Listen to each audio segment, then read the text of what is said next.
This is the Corromap PC up and running. It's a Windows CE style device, and the software is called Force EXP. This is relatively straightforward. We'll open it up and open a new file. As you can see, you can use the physical keyboard or the on-screen keyboard to enter data. Once you have a new file, you then need to enter in the parameters for the testing. X max and Y max is the number of points horizontally and vertically you're taking off your concrete structure. X distance and Y distance is the space between those points. Auto trig is a value in kiloohms that when the system is measuring automatically, it will wait for the resistance between the steel ring on the probe head and the reinforcing to be less than that value, then it will immediately hold and record a measurement.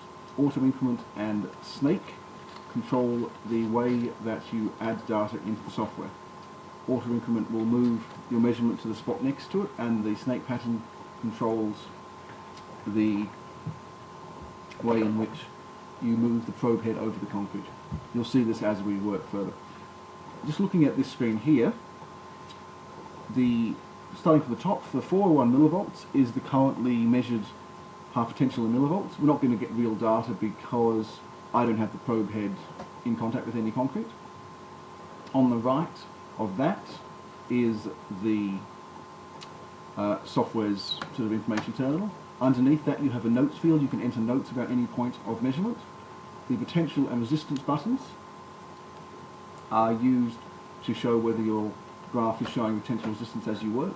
You'll also see there is a pulse button, which is grayed out. That'll eventually be what's used to activate the galvanostatic pulse measurement. Above that you have a blue bar and a grey bar. The blue bar is a physical representation of the current resistance, and as that gets lower, you know the contact with the concrete is getting better. And on the right, the grey bar will turn green when you have sufficient contact for the auto trigger to go off if you have it turned on. This is another way of reassuring that the data you're taking is relevant to the concrete. Now, I'm going to start taking some data.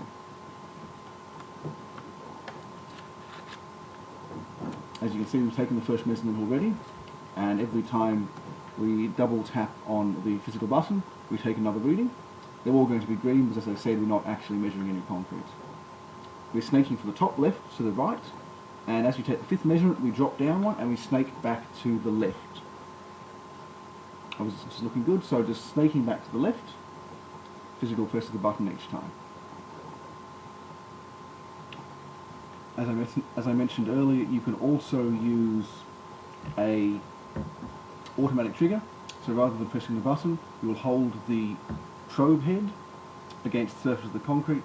It will determine a sufficiently low resistance and it will take a measurement. Right, we're nearly done with our data.